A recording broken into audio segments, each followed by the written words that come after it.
My name is Mary Lynn Johnson. I'm here with Mr. James M. Sibley, and it's Friday, October 29th. We're here at the Atlanta History Center in Atlanta, Georgia. Mr. Sibley, could you state your name and address and birthday for the record, please? My name is James M. Sibley, as you suggested, and I was born on August 5th, 1919. Thank you very much. What branch of service and war did you serve in, Mr. I was in Sibley? the Army Air Corps. In World War II? Yes, in World War II. Okay. And what was your rank? I wound up being a first lieutenant. I started out being nothing. Okay, great. Were you drafted or did you enlist? I enlisted you. I tried to go into the Naval Air Corps, but they found I was not intelligent. Not Air Corps intelligence. They found I was not intelligent, so when they turned me down, I went into the Air Corps. And where were you living at the time you enlisted? Atlanta. So you were born and raised in Atlanta? Yes. What made you decide to join the Air Corps rather than the regular Army? I guess I thought I'd have a better chance of coming back home, but I'm not sure why I did. Why did you enlist rather than wait to be drafted? Well, the draft was right there waiting for me. And everybody at those days wanted to get in the war one way or another, so you tried to pick where you wanted to go as opposed to having somebody send you where somebody wanted you to go. Do you recall your first days in the service? First days? Yeah. Well, my first days in the service, curiously enough, I was sent to a little holding camp in Alabama because they weren't ready for me to go into regular pre-flight training. And what I did there was to read something called War and Peace. Oh. Thinking I ought to learn something about what I was about to do. Did you think, sort of jumping forward a little bit, and we'll come back to where you were in Alabama, did you, when you were going through your further training and then in your actual experience in the ETO, did you recall anything from War and Peace? No, no. Okay. No relation. No relation, okay. What was it like for you in that holding camp in Alabama? What kind of things did you do? Nothing, absolutely nothing except read War and Peace. War and That's Peace. why I did it, yeah. There was no program at all. I think it was intended that I would go to pre-flight training forthwith, but they didn't have room. I guess that's what there was no room for me. And after you left the holding camp, you went to... Came back to Atlanta. Okay. And did you... Practiced law a little bit. Did you? With the then law firm of what was called James Sibley, Troutman, And so how old were you at this time? I guess I was 22, 23. So you were a little older than a lot of the... I guess I was. And when I finished college. And then when did you finally go to boot camp or to your Air Corps training? Well, to boot camp, Air Corps training, I think I probably went in June of 42. Yeah, 42. And what was boot camp like? Well, this is this pre-flight training. This is pre-flight training. So yeah, well, you had classes which told you what an airplane looked like, and little other tests that they, but mostly, a lot of it was physical. Running around, singing off, we're going to the wild blue yonder. What kind of instructors did you have? Well, I don't remember any instructors in pre-flight, but I had fine instructors when I started trying to learn to fly. Very patient, very nice, full of bad language when I didn't do right. Is there any one instructor that sort of stands out in your mind as being particularly influential or helpful? It was the fellow who taught me to solo. I have no idea what his name was. I know he was very brave. Was the pre-flight school a tough experience for you? No. What kind of things did y'all do for fun when you were in pre-flight, when you had time for fun? Well, you know, I was lucky. First of all, I was married, and my wife, somehow we had a connection with the governor of Alabama, and I remember I went to visit in the governor's house, and my wife was there with me, so that was a pleasant friend. Interesting. Otherwise, there wasn't much to do. You didn't get much. I can't remember getting time off. do anything at all. What was it like for your wife? She had the wrong hard time of it everywhere we went. You see, she would come along and she had to find out where she was going to live. I didn't have that problem. And it was hard for her to find a place. Sometimes the ladies would swap off, you know, they'd find one place and some would sleep during the day, some during the night.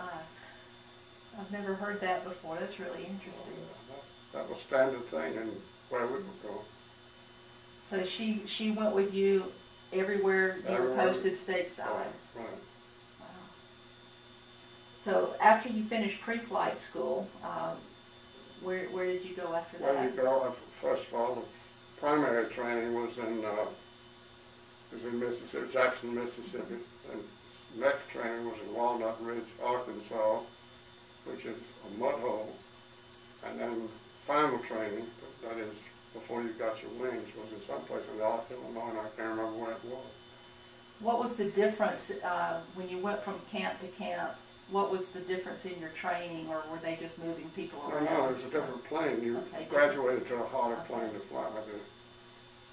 The primary training was a bi-wing plane where you sat with your head out in the open, and the basic training was a single engine plane but had your head covered up. And the next thing was a two engine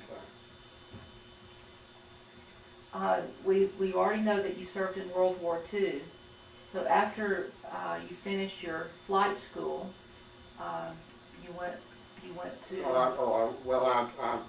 I asked to be put in whatever was the biggest airplane there was, so they sent me to train in B-24. I started off in someplace in Tennessee, then went out west, then went to a number of places. I wound up in Bath, California. Why did you pick the B-24 other than it was the biggest? But why did the bigness appeal to you? I don't know. Many of the, well, really a question of whether you're going to be a bomber or a fighter. Right. And I can't tell you why. And the B-24 is a bomber. Yeah, 4-engine bomber. 4-engine bomber.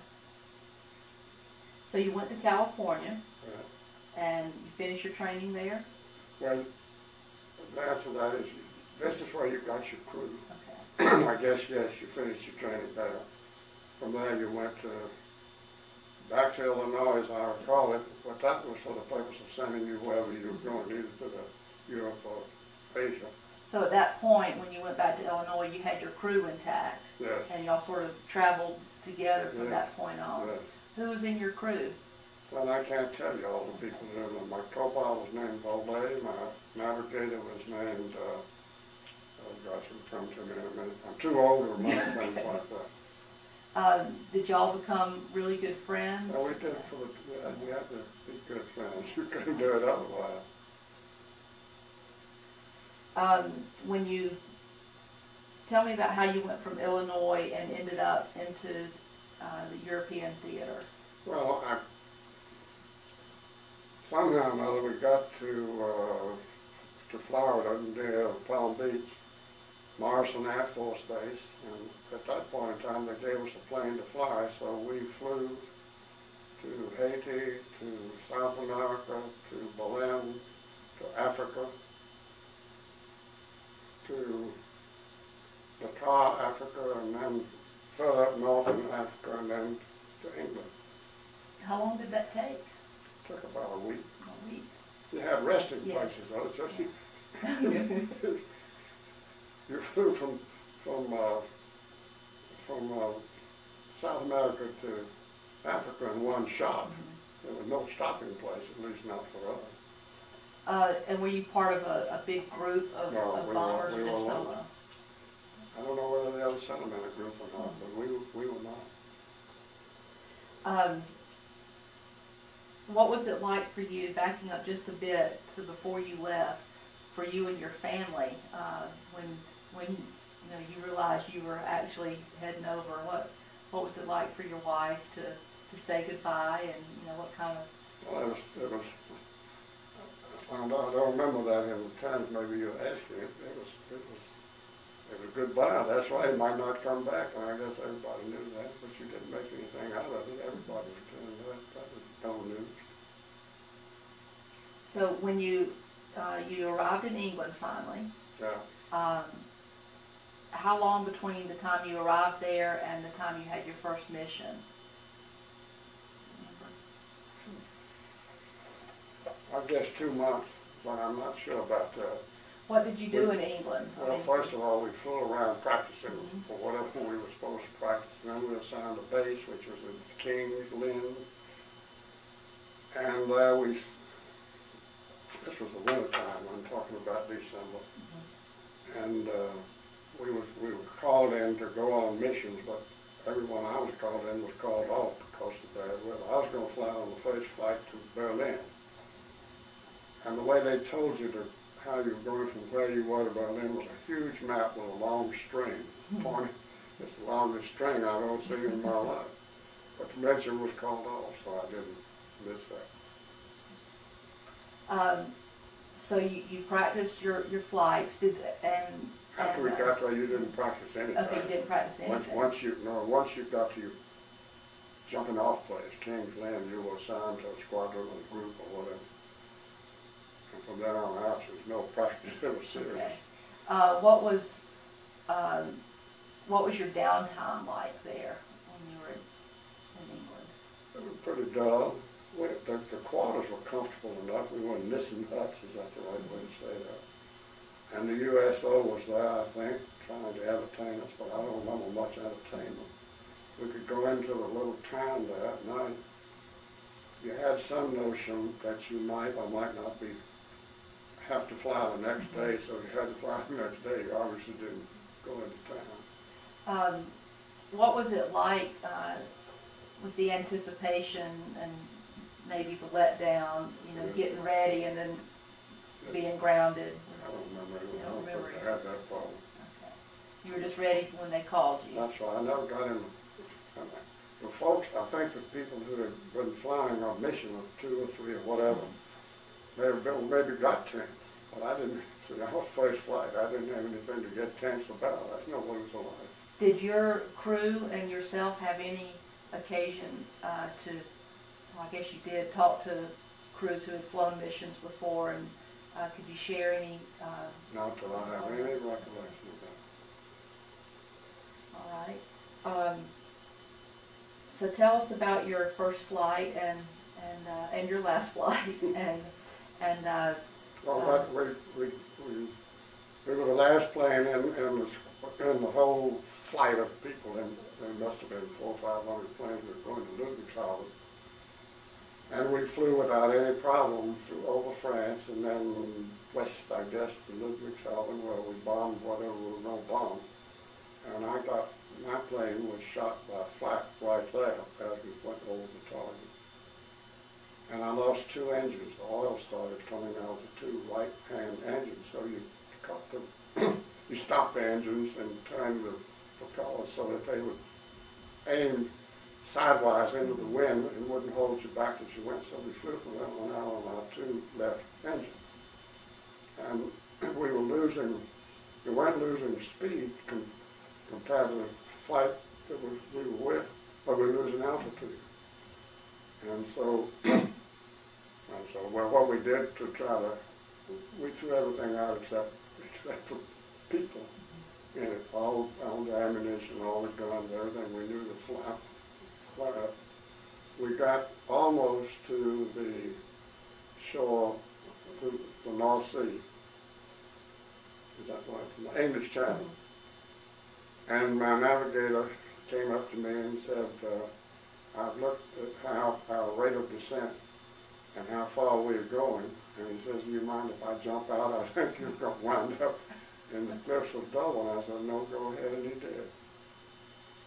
And I think people seeing him go out may have caused some of our people to go out then. But we flew just a little while longer and those 2 engines quit. So we had nothing there but silence.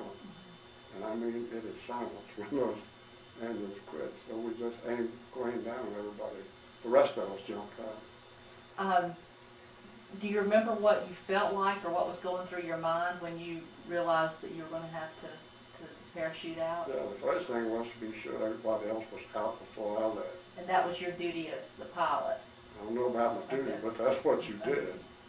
And you saw that I sent excuse me, my co-pilot went back to see that that was so. Folks had gotten out of the back end of the plane, and you jumped the what they call the bomb base opened up.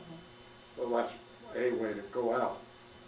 And the next thing I thought was my co-pilot left, and you didn't have on your parachute, it was behind your seat. So I felt behind my seat, my parachute. My co-pilot had taken it before I looked around. He was good enough to leave me here. That must have scared you a little bit. That's going to be a long flight down. Ooh-wee. But you don't think, it's not a matter of being afraid of, I'm not saying that right, but you do what you have to do. And one of the things I had to do, I started to put on this parachute, and I started to go to the bomb bay, which is just back to the pilot's place. So that my airplane started going up, that's the wrong way for it to go, so I had to go back and rearrange the mechanism to make it keep going down, and then it's like that. And you jump out and you pull that thing and nothing happens. And you think, oh, you've come a long way, and then it grabs you. That was the second time you had that thought, just in a short period of time. So, did you have any idea where you were when you jumped and where you were going? Well, I knew, yeah, sure. I knew I was close to the English Channel. Other than that, I really didn't know precisely where I was, and never knew exactly where I was, except there's a little city there, a big city there, which I found out about later. Well, what happened when you landed? I was gathering up my parachute to hide it from anybody who might be looking for it. A Frenchman came along and said, in effect, I'll take the parachute and you go into the woods. So I went into the woods. And he came and got me and took me to a little house, a house in the little town. There were two ladies there, mother and daughter, and they welcomed me. And the first thing you knew, everybody in town came out to take a look at the folks. My co-pilot wound up at the same place. And the whole town came in to see what we looked like, and we had a pleasant evening, and then that evening, they put us in a hay car and took us to another place.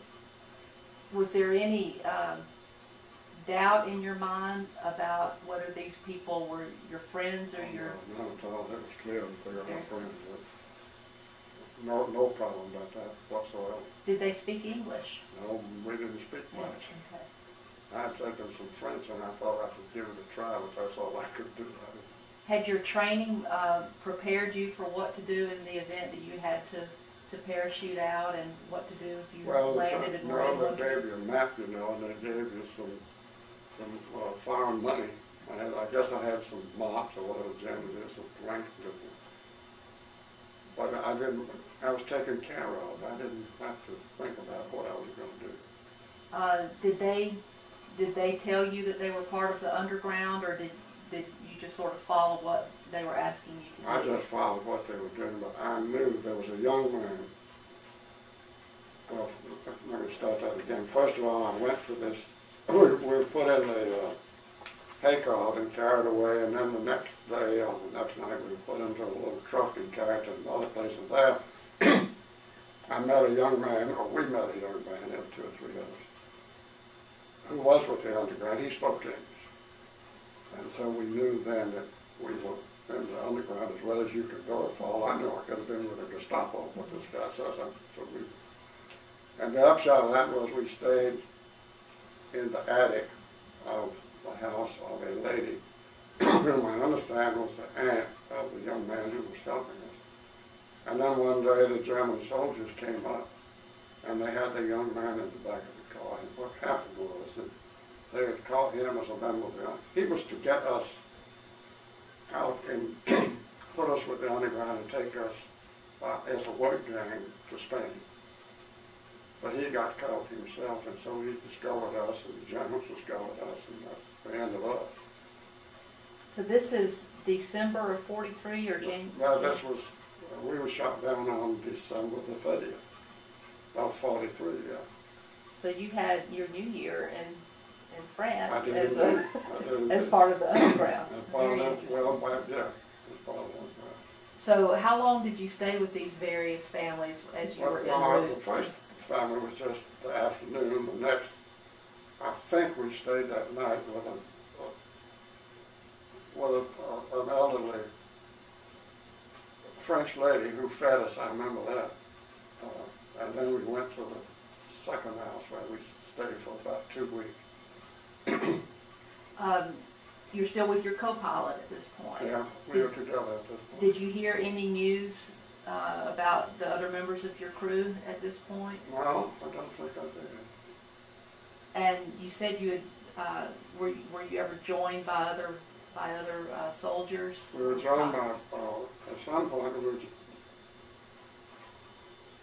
we were joined by a fellow who was a British airman, and I don't remember who his name was, in this house that I'm talking about. Right. So you're up in the attic, and how did you pass the time when you were up there? And I'll tell you, we did all sorts of things. One, we played tic-tac-toe, and I remember when the Germans got there, they saw that game and said, "Oh, you were plotting some sort of formal thing." But that's the kind of thing you did. We would occasionally, this this young man who was helping us would come by and take us out to walk in the countryside, and that was a nice way to get out of the house. What kind of precautions did y'all take when you were able to get out and exercise? We didn't seem to have any precautions. He didn't seem to be concerned that they were being watched or observed or whatever. Did you know their names? You know, I did not. And they were very careful not to tell me their names and not to tell me where we were. Because if I got caught, then I would immediately tell them I'm late. So it was nice of them. Anyway, there'd come a time when you'll talk about that.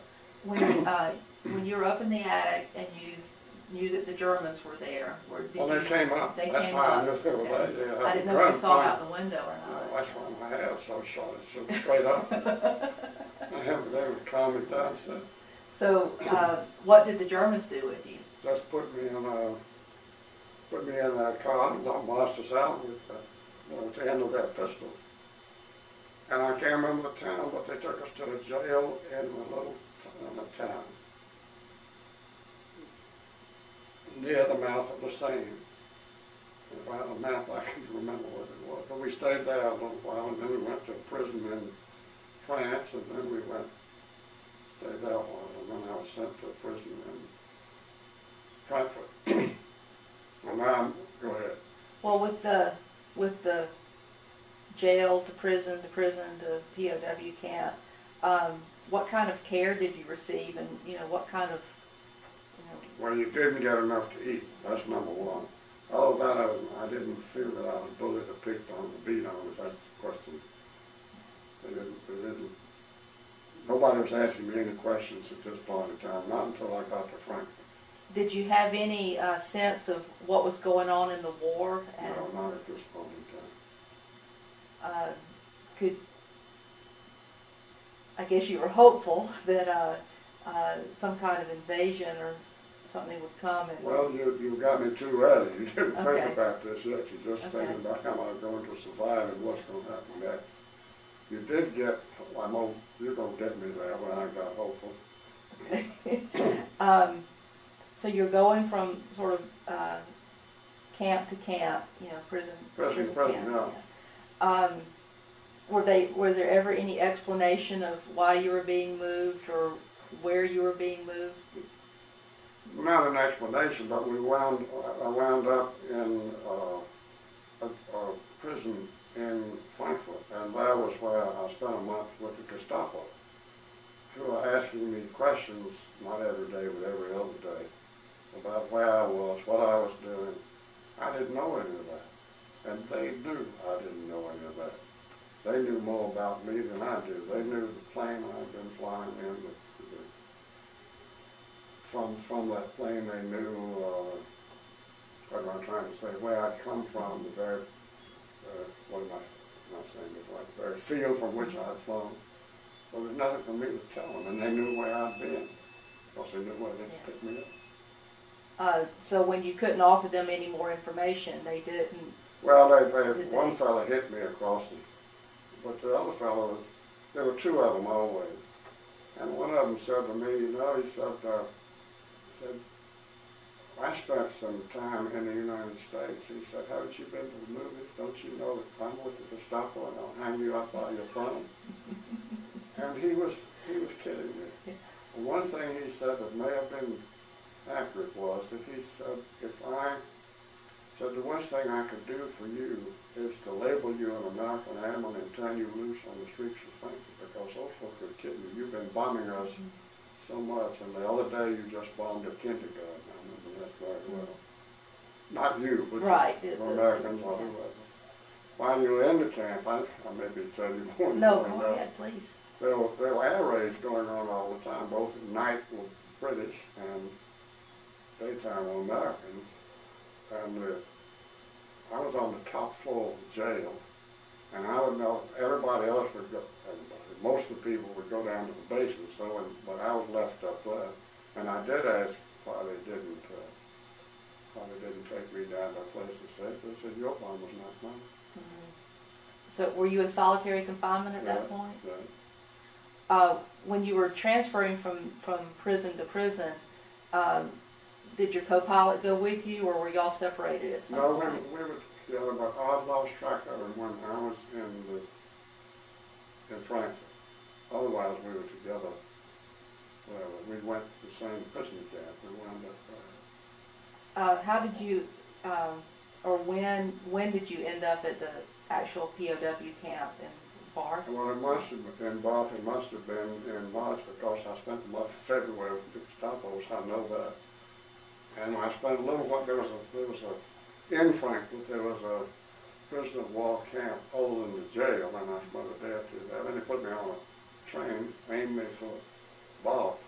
Did they send you there because they had figured that you weren't going to get, you had no information that was useful to them? They sent me there because I was an officer and an airman, and Goring had arranged for the airplane people to be better treated than other folks. Was Goering a pilot himself, or was he with the German Air Force? He was the head of the German Air Force at that point in time. So the Barth prison was a place where it was an abandoned troop camp for the Germans. So we had barracks, we had showers in the barracks, we had stoves in the room. We had, well, tell us a little bit more about the, don't stop yourself. Tell us what it was like, and what it was. Well, the first thing I did was I was hungry by this time, because they didn't feed you very well. And so there was a fellow in my, first of all, you have to know that we ate in a common dining room with a common kitchen. And the great thing that happened to us was the fact that we were given Red Cross parcels, which had food in them. And so the first thing I did was to see if I could get a job in the kitchen. There's a fellow from Tennessee, and I did get the job in the kitchen. My job was cleaning pans. And I thought I was going to get to eat more if I was in the kitchen, but I didn't, unless I could scrape those pans and get something out of those, but you couldn't, or not enough to make any difference. How many meals a day did you get to have? Just one. But I was trying to remember how it happened but there were things that you turned into the common good. We would get, spam. Whatever, some sort of roast beef, but that's not what it is. And clear milk though backwards, and you turn those things in. There were some fruits like raisins and the like that you kept yourself. How many times did we eat a day? We cooked for them. Well, I finally got to be a cook, and we cooked for them a meal once a day. When I got back, I created a menu. Nobody found it helpful. Well, tell us what that menu was. Well, the menu would be something, the spam would be simply spam baked in a pan. You would put the milk in the corned beef, that's what I've been trying to think, to make a mixture out of that, and that was one. other things we had. The Germans sometimes gave you some potatoes. If you had those, you gave them. And the most thing they gave you was turnips. Turnips got to be very bad eating after a while, but it's sure better than nothing. I worked in the kitchen. Well, I was close to food. We didn't get any more to eat from anybody else. And to get you, make that a little more vivid, I weighed about 140 when I went in, I weighed about 110 when I got out. Wow. So that tells you that we're not overfed. Right. Do you have any idea of how many people were in that particular POW camp? Yeah, it wound up being about four separate compounds is what we have. In my compound, there were about 2,000. In each of the other four, there were another two. So it was somewhere between 8,000 and 10,000 folks. All of them had them.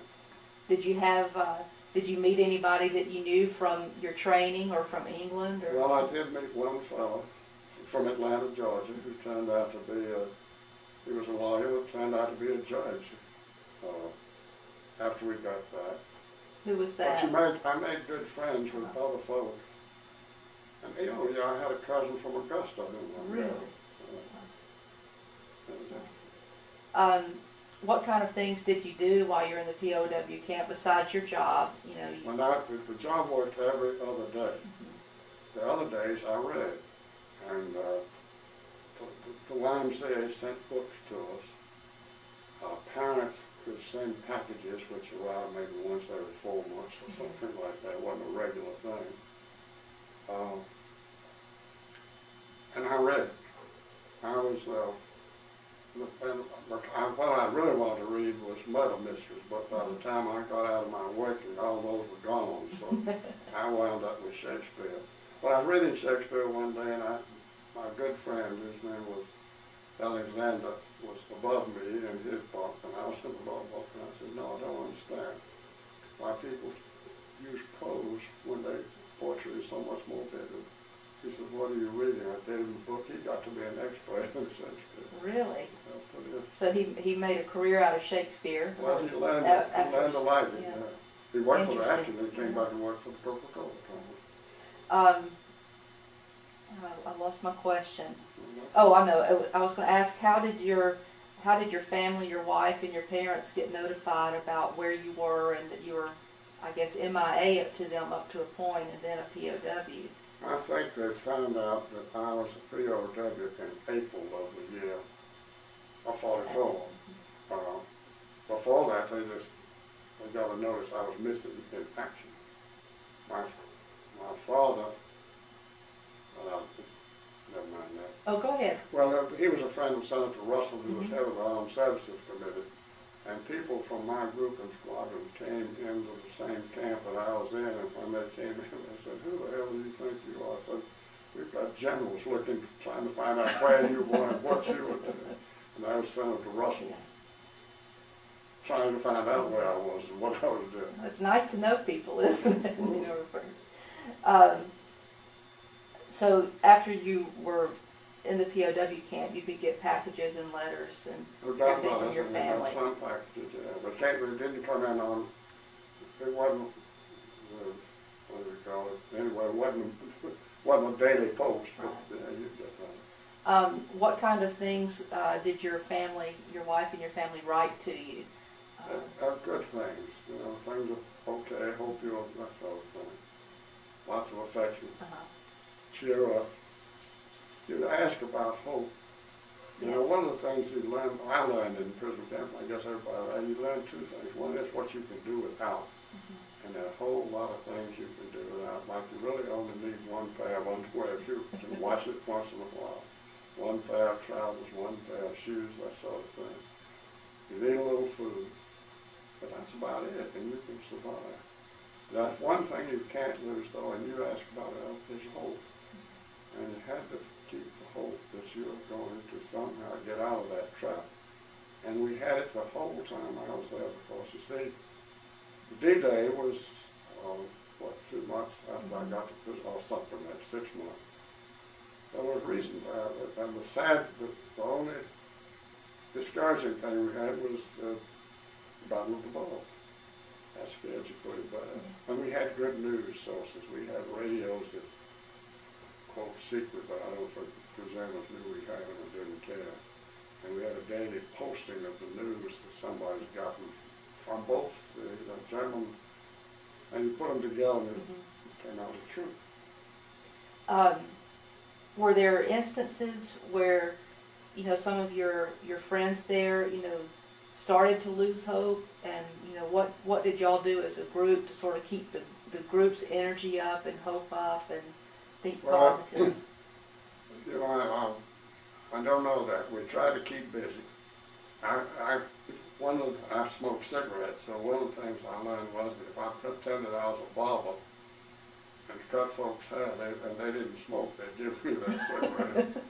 So I got the cigarettes, and they got what we never thought was a haircut. We played all sorts of little games that you could play. We dug out tunnels to try to get outside, and that was pretty interesting because I didn't dig, but I was working in the kitchen, so my job was to bring food to those who did dig. And the people who were foremost diggers were two little English men. How they got there, I don't know, because it's supposed to be only American Air Force, but never mind that, there they were, and they were digging pretty well. The night that the tunnel was finished, and it was finished, went all the way outside the fence. And everybody, all of the soldiers who had anything to do with the digging were allowed to go into that particular barrack. It started underneath the stove, the tunnel did. And so the two little English boys, somehow we got some female clothes, so they put on their female clothes and their hats and crawled through that tunnel. They got to the end and opened it up, and there was the German. He said, "Good evening, gentlemen." And that's the end of our escape trip. But that's one of the things you did, you know. I know we were going to put on a little play. I forget what you call it, but it has the black man on the end. What do we call that? Anyway, I was one of the black men on the end because I had the right voice for it. And this was to be held in the dining room, but somehow the dining room burned down before the play was produced. And I wound up there. Were there any repercussions for those of y'all who were involved with the tunnel? Were you punished, or was it just sort of... No. I think maybe the little Englishmen were put in a cell for a while. Now, the biggest punishment one of the things that we found out early on was that if you mixed the prunes and the raisins with water and put them in a barrel and put a cheesecloth over them, that when the barrel began to rock, you had wine. So we tried that one time, and one of the guys who accused him of was a Medal of Honor winner, had enough wine in him to say he was going to defeat the whole German army right then and there. And he got sent away, and we thought he was going to wind up in bad shape, but he didn't. He came back. So we didn't get any brutality to that, you know, direct brutality. Not enough food as a sense of brutality. So when the first tunnel project failed, was there any talk of trying again? No.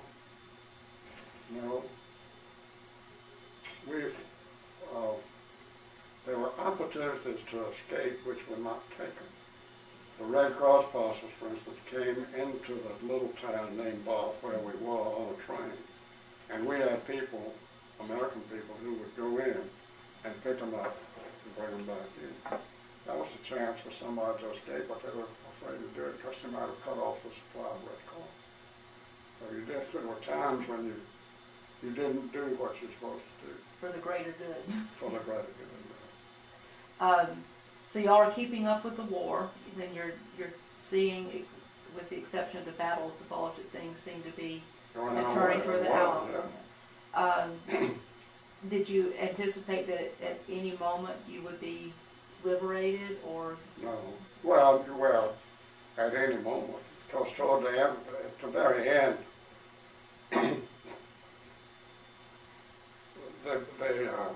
the Russians were coming to our camp. We were off the beaten path of the war, which made it much easier for us. We were never marched anywhere, you know. And the Germans who were on guard proceeded to flee, and they went west to be captured by the English, instead of staying there to be captured by the Russians. And that's when we knew the war was over. That's one way we knew. So was it the Russians or U.S. forces that actually liberated you? The Russians came. The Russians came first. Yeah, and our commander-in-chief said to the Russians, look, we were under, obviously, we got wires all around us, fencing. And our commander-in-chief said, the Americans are going to send for these guys, let's just keep them in the wild, this fellas. And the Russians said no. He said, you either open the gates and let them come out and do what they please, or we'll just run our tanks right over them. So we opened the gate. And I remember my association with the Russians was that they always wanted to wrestle you. I couldn't wrestle them there. So much for that. I didn't wrestle anybody. Was that some, I guess it was a social thing for them? Oh, friendly. Sort of Oh, friendly. everything was very friendly, yeah, no problem about that. Well, did you get to eat more at that point? Not yet. Not yet. No. Okay. So the Russians liberated the camp, and then when did you finally get to leave the camp and start making your way back home? When you say when, and sometime I think in early June, the planes flew in and took us all to Le Havre, where there was a camp, and we stayed there a little while until we put on a boat and took it back to the United States. Well, is this in May of '45 or June? May of June, I'm not sure when. When you got back to the United States, did your family come and meet you, or did you? No, we landed in Virginia, but I caught the train or whatever I caught it. They met me in the station in Atlanta, Georgia. And I think I may have met them in the Biltmore Hotel. I don't know why I think so. Had your wife moved back to Atlanta Oh, from she the was in last Atlanta, place? yeah. Okay. Oh, yeah. Was she living with your parents, or did y'all have your own place? No, she lived there too, and she was living with her mother. Her father was also away. He was maybe Well, what was it like for you when you came home? different. How was it different? Well, you don't know where you are, what you're doing. It sort of takes a while to get used to it. So, looking after yourself, in a sense. Did the Army give y'all any ideas about, or any suggestions about how to reacclimate to civilian life? Well, they sent us to rehabilitation camp. Karen and I went to Miami, where we stayed in a very fine hotel. I don't remember what we did there, but that was to reacclimate ourselves. But at this point in time, you see the war still going on in Japan. We thought we might be put on a plane to go out. So you went to Atlanta first, and then went to the rehabilitation camp? Right. Okay. And how long did you stay in Miami? I think just a couple of weeks. And then were you able to come back to Atlanta? I was able to come back to Atlanta. And were you on furlough, or? You know, I don't know what I was on. I do know that by this time I was a lawyer. I went to cram school after I graduated from college, and I was waiting to get into it, and I passed the exam. So I'm a lawyer, and I needed to learn some law, so I wanted to go to Harvard, and I applied to Harvard, and they let me in, and I went there in September of that year. That's all I knew. So that was after the war was The over. war was then over, yeah. What did you learn from your wife and your family about, things that they were doing while you were overseas? I understand that you had a baby while you were gone. Yeah, so you came home and had a daughter or a son? I had a daughter, yeah. She looked at me and didn't like me. I bet that changed pretty quick, though, didn't it? No, I don't know. I think she likes me all right now. Well, let's talk just a little bit about, what you did, after you got back home. You said you went to law school. Yeah, So that's it. And you came back to Atlanta and started law practice. Well, my father was in the firm, which is now called King & Spalding, and you know that firm. And so I was admitted to the law firm in January of '43 because by that time I passed the bar.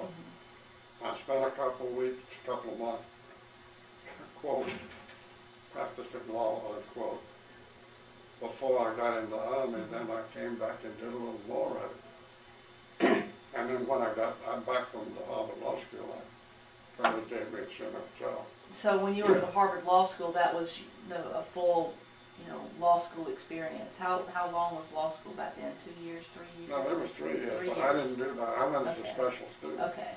One of my favorite stories has to do with going on trips with the lawyers from Harvard. What class were you in? Well, I wasn't in a class. Well, what did you do? I was a special student. And then my always response is, I never understood why it takes you 3 years to learn what I did in 1. Harvard lawyers don't think that is funny.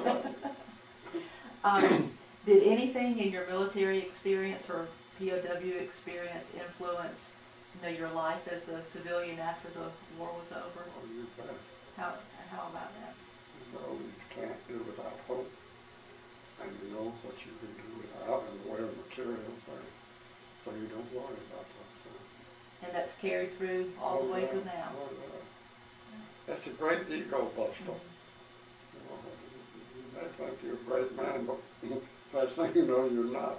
Did your family buy into that? Did they see things the way you did, or was it a little? Well, we didn't. I don't think we ever had any problems about that. My father probably believed that. Maybe he taught it to me before. He might have. Have you been active in any veterans groups or kept in touch with any of your wartime buddies?